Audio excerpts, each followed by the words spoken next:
যে রাষ্ট্র কিভাবে উপকৃত হতে পারে নোয়াখালীকে বিভাগ করার মাধ্যমে।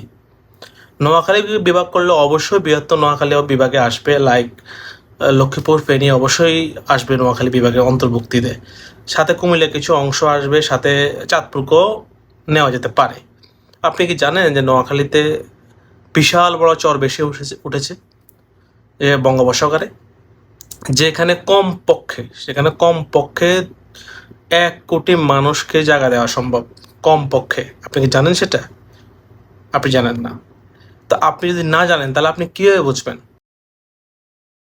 প্রথমত হচ্ছে নোয়াখালীর সাথে কানেক্ট আছে, সেটা হচ্ছে সমুদ্র কানেক্ট আছে।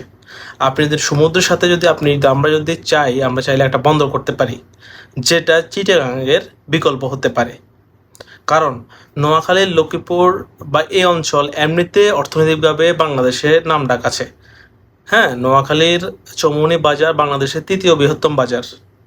তো সেখান থেকে এই অঞ্চলের পাইকারিভাবে যে প্রোডাক্টগুলো তারা ডিস্ট্রিবিউট করে, সেটার বৃহত্তম বাজার হচ্ছে নোয়াখালী, ব্যায়ামগঞ্জ, চৌমুহনী, তারপর হচ্ছে ফেনী।